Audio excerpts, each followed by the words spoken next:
Welcome to the Trauma Informed Lens podcast. I'm your host, Matt Bennett. Each episode we talk about the research and practical aspects of the trauma informed movement. This podcast is not designed to replace mental health services. If you feel uncomfortable or triggered by our discussion, please consider seeking your own trauma treatment. In no way is seeking treatment an admission of weakness. It is a chance to build resiliency and experience post-traumatic growth. You can find show notes, resources, and more at traumainformedlens.org.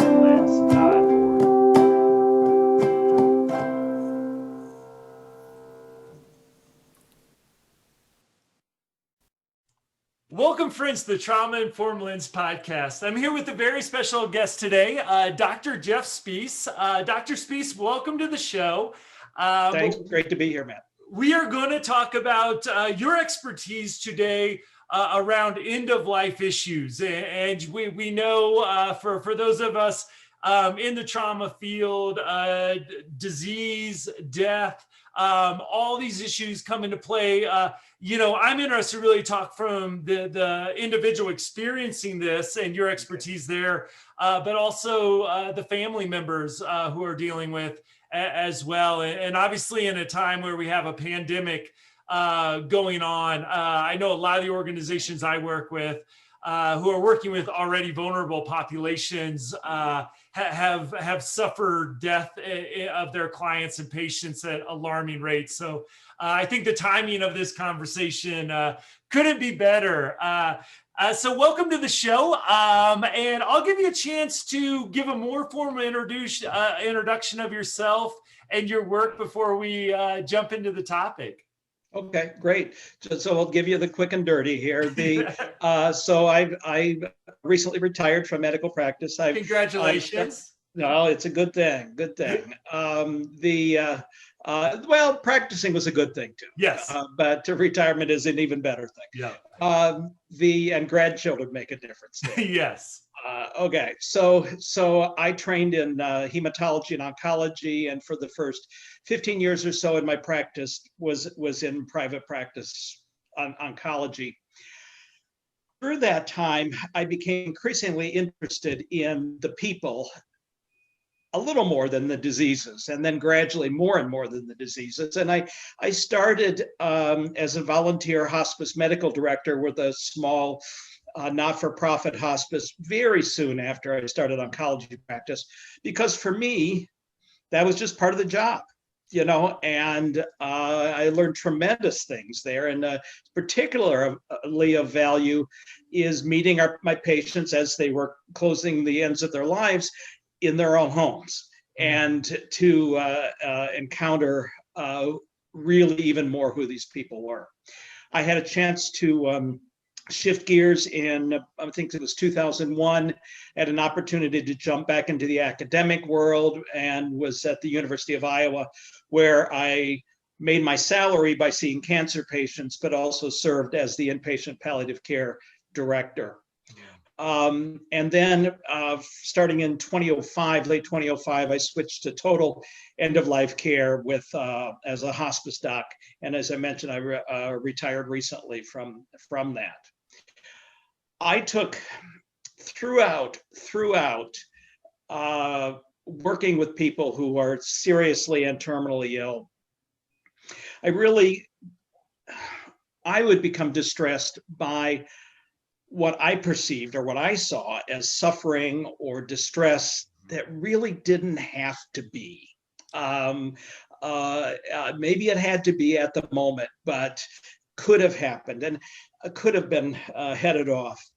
And I became convinced that part of the reason for that is that we as humans, and we as Americans even more so, don't like to think that we're mortal, and don't think that we're mortal.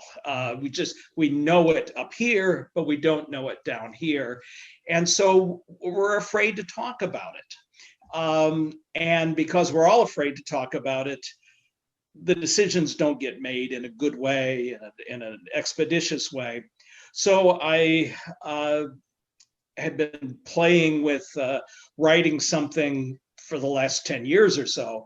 And finally, a book that's going to be released very shortly here called Dying with Ease, in which there's lots of nuts and bolts about how death and dying happen in America, but there's also a lot about how to encounter your own mortality and have it be okay, that it doesn't have to be frightening and scary and stuff like that.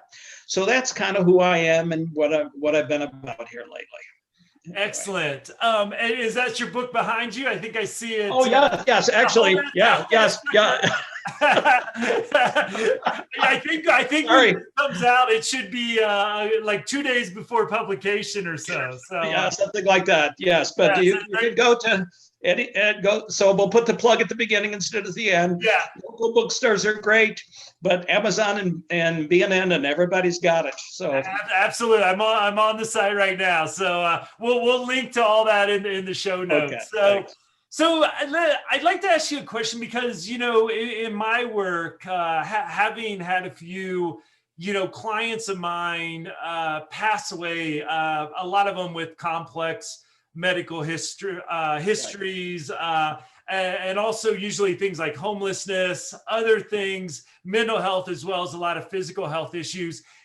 And I'm not going to say this is a vast experience, but one of the things I've always really struggled with, without the expertise that you have, is, for a lot of folks, there seems to be this great fear of facing death, and others seem to just kind of give up, not in a way that I see is where I'd want them to be therapeutically, but just sort of like, I'm done.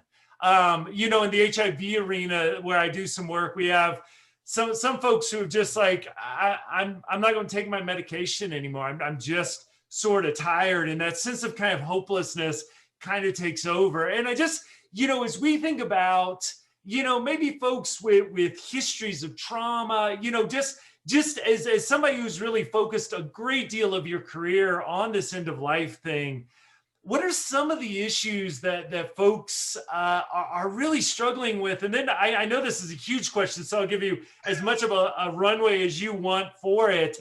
What are some approaches to help counter, again, sometimes I experience this hopelessness, other times great anxiety and fear, and just would love to get your thoughts on that huge question to start us out. Well, huge is a good word. As you were posing that question, I thought you said this was 45 minutes to an hour, because I think we could be here for about 4 weeks. But that's okay. By the way, I'm famous for asking the 4-week questions. That's good. It's a good thing. It's a good thing, because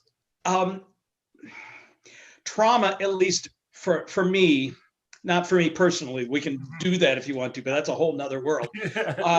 But trauma in the hospice world is a relatively new paradigm, not brand new, but as the whole idea of trauma-informed care.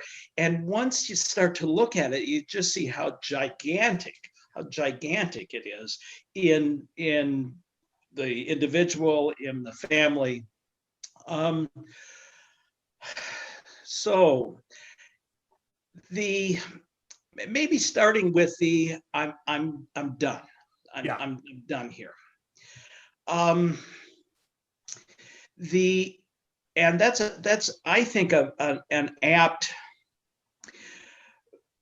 way to go currently, because that's one of the things that has happened. I don't think these are counted as COVID deaths, but suicide rates are not, well, let's just say they're not going down in this period of time, because the living every day with the uncertainty is a traumatic event. And I think that's a part of a trauma that is really hard. One of my favorite quotes is from Anton Chekhov, and he said, "Any idiot can handle a crisis. It's the day-to-day living that kills you." And I think that's absolutely true. In the hospice world, this gets played out most obviously for me, the patient and family who are ready. They're ready to go. They're geared up. They've gotten mom home. they've all figured out their shifts, how we're going to do this, and they're just really enjoying their time with their mother. And mom doesn't die. Not doesn't die. Well, she's dying, but I got to get home. I got to get, I got this project to work. I got to do this, and this is, but how do you do that? Because that's like, what do you mean that project is more important than my mother? And I remember when I was a kid, I did lots of things that I never told my mother about. And so I'm feeling extra guilty about that. But if I don't, get this done, then I won't get that promotion and my kids won't be able to go to a good college and all this kind of stuff. I mean, all of those are traumas. And I have a very good friend that was for a long time a social worker in the hospice organization I worked with, and now is an independent counselor. And she is convinced that so much of what we see at the bedside in the relationships, in the suffering, are the result of longstanding or far back trauma.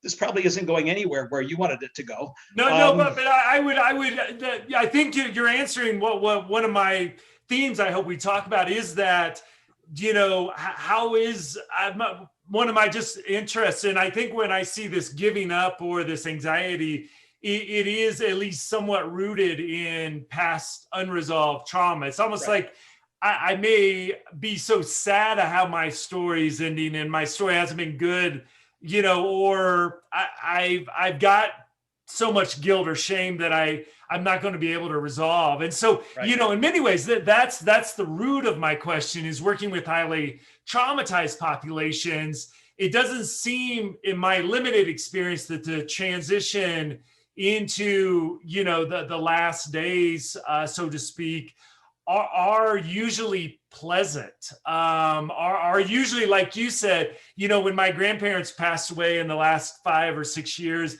it was hard, but it was also a chance to come together, a chance to celebrate life. Very different from the clients I've worked with who've experienced homelessness and other things. So yeah, it just seems like it manifests in ways that makes the experience really hard for everybody involved. And I think I do want to come back to one thing, but just one thing you just said, that I would imagine that your homeless population, and it's certainly in the folks that I've dealt the at-risk populations that I've worked with, one way to deal with trauma is to have somebody else hold it up with you. To have somebody else be there and bear it with you. And if you are the estranged person that's perhaps got a poorly treated mental illness or addiction problem, or just estranged from the family and never figured it out, who you got? You just got yourself, and it's been everything you can do to just live from day to day. It is everything you could do. And I think that's one thing that the hospice team, which it really is, can help with, is to at least, as best as people will let you, to ask the questions and be there for the sharing of the whatever it is. I do think that trauma, I was going to say interferes, but at least affects what happens at the end of life. So a few examples that seem to be patterns. Holocaust survivors who clearly went through unbelievably traumatic events 75 years ago now. There's a couple things about that population. One is they don't tend to want to give up. They don't tend to want to lay down and die, because for the past 75 years, they're informed by what happened in the 40s when they did everything they could do to survive. And that's what informed their whole life. Some have been able, for some that works out okay, for some it doesn't. The veteran population, the organization I worked with has a very strong, intervention is not really a word, but support program for veterans who many of whom had never been able to tell their story. Yeah. My dad, I know, went through some traumatic episodes when he was in Korea. Mhm. He alluded to it once in a class he was teaching at church, but never, ever did I hear him talk about what it felt like to shoot that person trying to climb over the wall. He never talked about it. I mean, how do you, and no matter, how do those things affect? So anyway, there's that pieces. The other way that I see it all the time is in what looks like guilt. Um, Mom is the one who was dying. The daughter either doesn't want mom to go or wants her to do it differently. It isn't always moms and daughters, but that's kind of the prototype here. Yeah. The example I use is, unfortunately, we don't see docs do this as much anymore. When a patient who's clearly very ill and is likely to die very soon shows up in the emergency room for whatever reason, and the discussions are being held as far as what to do here with mom. Do we send her to the ICU? Do we not? Do we make her comfortable? And the question always used to be asked, well, what do you want us to do? Well, if I'm the daughter and I know that I feel guilty that my mom's disappointed in me, and you're asking me if I want to kill my mom, that's really not a good place to be. But if the question is, you know your mother, in this situation, what is she telling us to do? Then I get to be the good girl. I get to do what mom wants me to do. And that makes all the difference in the world. It's maybe the same decision, but I walk away rather than being traumatized by my guilt yet one more time, as being relieved and forgiven and reconciled. Yeah. Yeah. Yeah. Yeah. Another question I asked, this is kind of maybe coming a little bit out of left field, but I found it really interesting that there's this whole movement in psychology to go back to our kind of things that were researched a few decades ago and see, hey, is this true? And some of these things I compare to like, I'm old enough now to remember when we weren't supposed to eat fat. Fat was terrible for you. So we put sugar in everything. And then now we know sugar's terrible for you. But every processed food is crammed. So it's like there's in psychology, they're not kind of as well known, but you look at this, and one of the things I heard probably about a year ago, and I haven't followed up too much on it, but it just kind of made me reset is, how we usually think about grief, the stages of grief. When they researched that, they didn't really find that held true. But I even think for me I have a master's in psychology. I haven't thought about it since grad school. So I was kind of still holding on to that model as, hey, let me help you grieve by giving you an understanding of the process you're going to go through. And then I learned that process is no longer valid. So I'd love to just get your, has there been work to, help people and understand this process? Because I know for people like myself who may be too in my head, an intellectual understanding of, hey, this is going to be the process that I go through loss. I just kind of out of interest, are there things evolving of how we look at grief, both that we might go through, but also how to support people in that process as well? Yeah, I'm not really a grief specialist, but but I do understand your question and what you're saying, and you're right.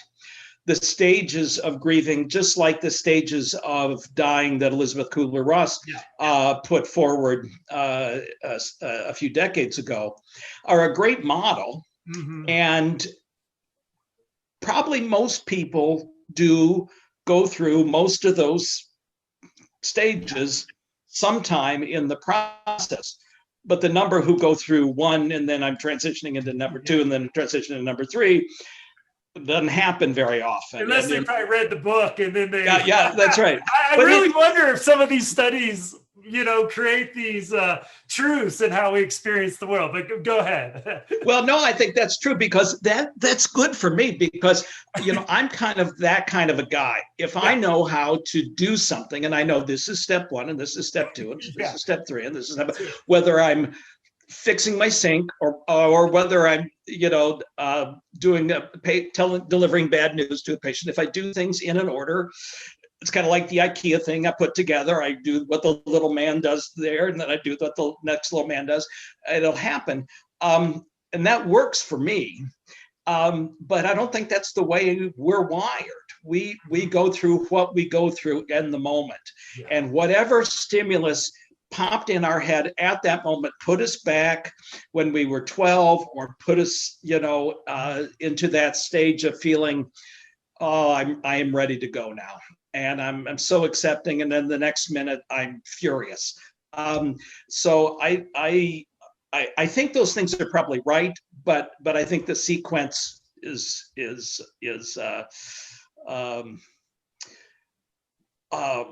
not frequently observed. That's the way it happens.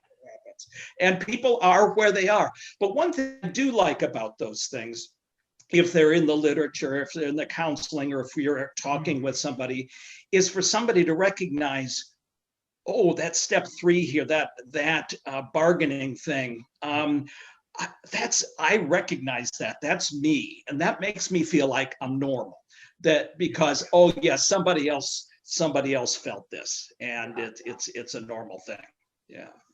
Another question I had, because I just want to give him a shout out. I was honored enough to be the keynote speaker for Providence Hospice in Portland about a year or so ago. And just, I always find that when I'm the teacher, my students, I learn more from them often than I think I teach, which I hope is not true, but I know they have been my greatest teachers in life, whether they're clients or people that I'm working with. And one of the things that I found really powerful was, and this has been another, my connection with hospice as well, is sometimes, how you maintain your own self-care in the work. And I just wonder with your kind of career's worth of experience, in the trauma-informed care world, we talk about, vicarious secondary trauma of having, walking through traumatic experiences with people, and that can be traumatizing for us as well. And, just talking to the folks, great folks that do this amazing work that you've done. Some, and the Providence folks, I'll give a lot of credit, seem to have really focused on this aspect of it. Other hospice workers who remain unnamed that I've more had contact with in trainings have really struggled to maintain. I actually had one hospice worker to say, hey, I just work myself to later stages of burnout. I have to quit my job for 2 months and then I go get another job. I'm like, that's no way to live. But I kind of wonder, as you have gone through this experience and, helped people through this, been with families through this experience, loved ones, what challenges have you found to maintain your own health and wellness and some of the hardest, most intense scenarios you could put yourself in professionally? Wow. Well, maybe I should run and get my wife and ask her how I did, because she would probably say he didn't do so good. You should have heard him some of those nights when he came home. Of course, when I was ranting, I wasn't ranting about what I had experienced at the bedside. I was ranting about the fight with the pharmacy. I was about my supervisor or the system that wasn't allowing me to do what I thought I would do. That's what killed me. What killed me. One thing that I think is true. Well, so for me, and maybe this is just the way I'm wired, but the being with the patient and family in their suffering, for me, that fed me. that very human experience was nurturing, is nurturing for me. So and it helped me deal with some of the crap. Mm-hmm. The things that were most traumatic for me is when I saw patients or families who clearly were not going to go the way I thought that would be healthy for them to go, and kind of threw it back in my face. And it's like, I so much want to help. I so much want this to be right. And trying to make it, remember, it's not about me. This is not about me. This is your life to live the best. And I don't know you. I haven't lived with you for the last 70 years. I don't know I don't know what you've been through. And that was the hardest for me. One of the things that helped me tremendously is just the little techniques, maybe anticipatory grief isn't right, the anticipatory recognition that, to stop at the door before walking in the room and just think, okay, what's going to happen here? And what's that going to be like? And to just grieve for a moment and recognize this is hard and this is going to be hard for them, and be the, I don't want to say be the best I can be. That sounds like it's probably a copyrighted governmental slogan, but to just recognize the reality of what's happening here. And I think that was tremendously helpful for me, because I think that's, when you go in the room and nobody's recognizing it, when the new kid from out of town comes in and stirs up the pot, or some of the neighbors come and says, well, you can't think about that. You got to think positively, just it'll be okay. Don't talk that way. And I realized this poor woman, all she wants to say is how she feels. Where am I going here? I don't know where I'm going. You're the psychologist. You obviously were doing the train of thought thing, the flight of ideas thing here. No, I love it. Well, I think you speak to one. I love your initial example. In my self-care trainings, I call it expectation burnout. When we're in systems, and I'm not just picking on the medical system, because pretty much any bureaucracy I've been in, there's been a level of frustration, but you have to almost fight the system, to get the level of care and compassion that you want. I don't think we talk enough about that as a cause of burnout for us. So you did a good job of that. And I think, to me that, it's interesting when I've talked to hospice workers, there is the intensity of losing someone you have created a caring relationship, a therapeutic relationship with, but usually that doesn't seem to be, it's the family dynamic sometimes. And here I'm left caring for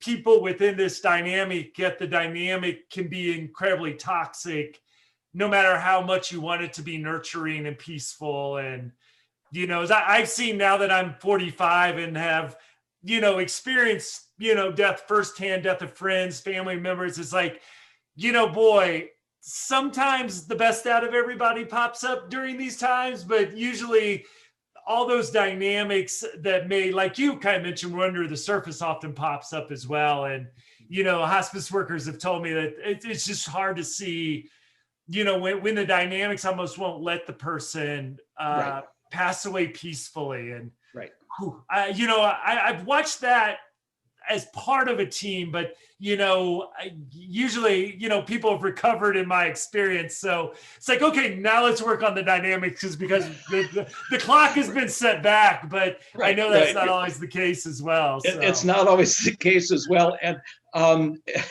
another social worker friend who was very good with the one-liners, when we'd come out of a patient's room or home, and I said, what was that about? What was that? What the heck was all that? And she would say, now, Jeff, remember, she made that family. She raised that family. Mm-hmm. That doesn't make it right. It doesn't Yeah. make this suffering right. It doesn't make their behavior right.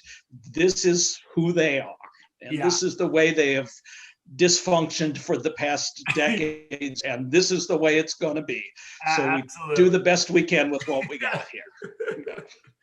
So I love to, I always ask this question to authors I have on the podcast, because one of the things I've really enjoyed in my own writing books is things that, even though I may have been training on something, doing something, talking about something, obsessing about something for a decade or so, every time I sit down to write in book form, things that surprise me kind of pop up and maybe play a little bit more of importance than what I kind of thought they would before I started putting pen to paper, so to speak. And I wonder if, after a great career in this, is when you were working on the book, did anything surprise you along that journey as you were putting pen to paper and a distinguished career now on the written page?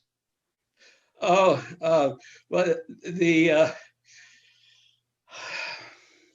the thing that pops in my head was the recognition as I was writing of what for the lack of a better term, and maybe it is the right term, we call the spiritual. Mm-hmm. The looking back at the number of what you might call the difficult deaths that I tended to treat with fairly aggressive medications because there wasn't anything else I had to do. Yeah. If they're gonna be dead in 36 hours, I don't have we don't have time to get all we don't have time to start down a series of psychoanalysis here. That's just not gonna happen. So you use drugs. And I always assumed that this was, somehow they're in pain that we can't figure out, or they're short of breath, or they're whatever, or maybe the wrong daughter's there, or maybe they're trying to say something. But I became convinced really after writing and then talking with people again, kind of reflecting on what came out of my pen or laptop, that much of that I think is deeper. Some people would say that agitation is encountering the beyond that is ugly. I don't know. I'm not there. I don't know.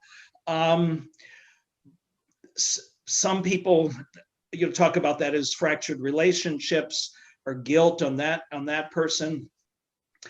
I love the word spirit here because trying if I can to divorce it from its religious significance, although I'm a religious person, but I know that doesn't speak to everybody.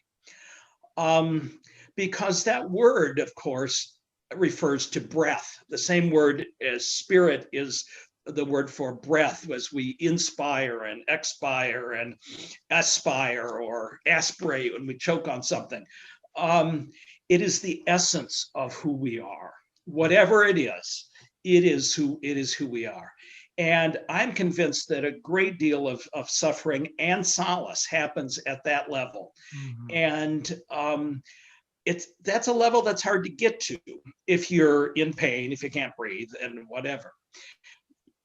This is one reason that I became more and more convinced as I was writing this book that I was right in my thesis. And that is that we don't encounter that level of ourselves because just like death is, we're afraid of it. We don't know what it means. I think as Americans, and now I'm going far off my area of expertise, but I think as Americans, this goes exactly against who we say we are. We are the pioneers who conquered the continent. We are the can-do, be in control, impregnable fortress, and nothing can get us. But those parts of ourselves, including especially our mortality, are not in our control. Our spirit is not in our control. It is to be explored, or it is to be discovered, nurtured, whatever word. You'll come up with better words than I do. And I've become so convinced about that. That's now kind of the topic of the book I'm playing with now. So I'll see where that goes, because it may turn out to be something totally different. Yeah. So let me just, if you're not comfortable going into it, but I would like to open up the spaces. Unlike most of us, who death is something we experience oftentimes with years between, that experience, as somebody who's been, that's been a part of, maybe, I don't know the numbers, but a weekly, or, happening. Like from that, if you're open to going a little deeper, what's that taught you about spirituality? Any great answers or epiphanies that you could share? Because I think, a lot of times professionally, I always share this story. It's like, we go to a conference all day. We talk about neurobiology, epigenetics. Then we go out for a glass of wine and we're talking about your ayahuasca trip down to Peru last month. Yeah. And your trip to the shaman and your spiritual epiphany. So I would like to open up that space. If I wonder if you've had any, has this work kind of changed how you look at, spirit, in that way? I'd love to hear any wisdom that has come out of this for you personally. Wow. So when I first encountered the death and dying world, my paradigm, my assumption was that religion was good. Mm-hmm. And that I had the image of, say, my grandmother, who, who lived to be 99 and taught Sunday school all her life, and she lived to be 99 for the past 10 years of her life. She woke up and wondered why, not because she was depressed, but because she was happy to go, and this is what she knew, where she was going, and it was comforting and things. So that's what I thought I would see. Yeah. And that is way not what happens. There's very good data that the more religious we are, the more we suffer at the end of life. The more, and that I have some clergy friends who say, well, it's the religious but not too spiritual. It's the dogmatic, legalistic, you got to do it this way religion, that then you can't question, because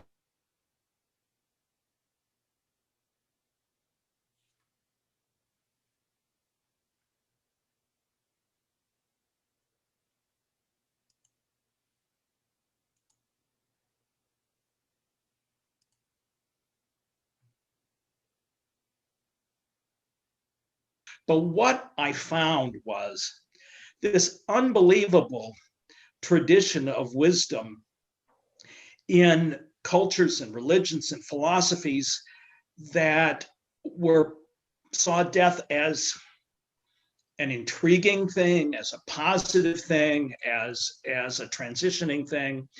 I think the Tibetan Buddhist idea is fascinating. I don't know if I buy it intellectually, but the point of that spirituality isn't about what happens over there. It's about how you live now.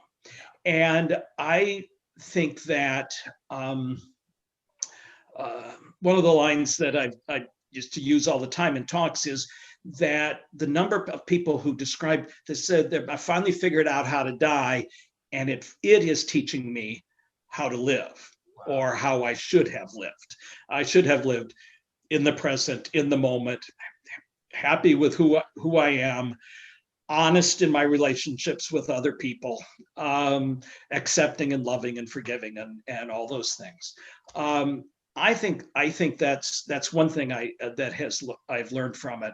The other thing that I've learned in the repetitive deaths, especially the last few years when I was the director of an inpatient hospice unit where we had, I mean, I did death certs every day and sometimes multiple, that's part of it, is I'm not afraid of it. I mean, it's just happens. And I'm not excited. I'm not looking forward necessarily, although some days, it's like, well, maybe it wouldn't be so bad. But that it's not anything to be feared.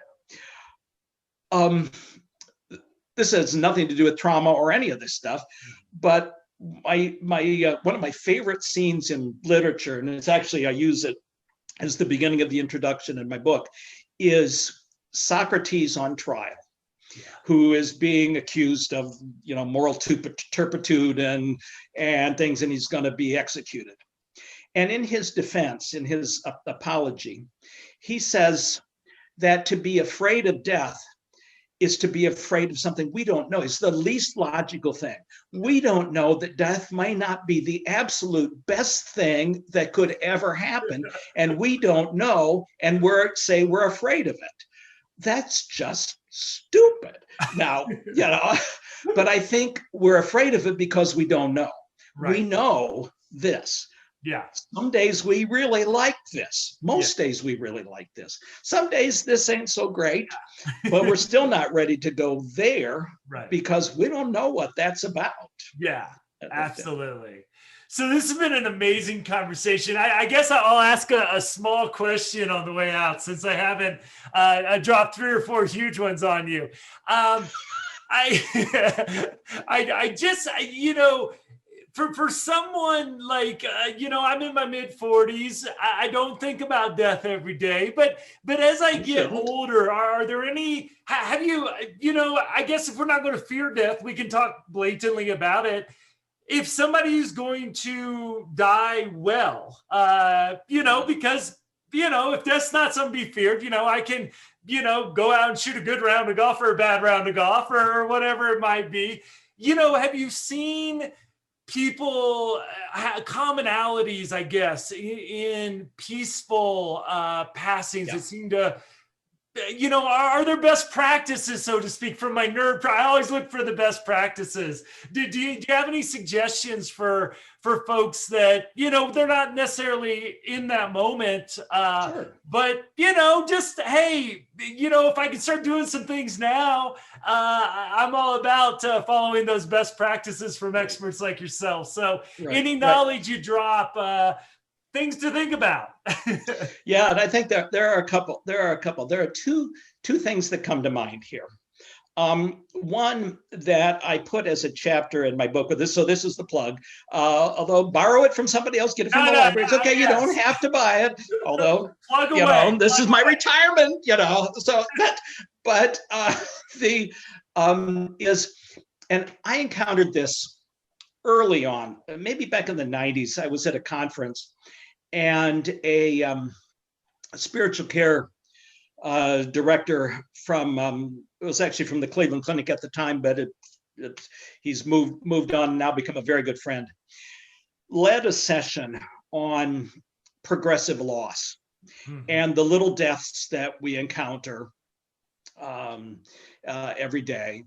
And he led a session of putting oneself in the position of a person who goes from being healthy and finding a little lump in your neck in the shower and to dying within the next 15 minutes, and then the things that you go through. I found that to be shattering, because it shone the light exactly on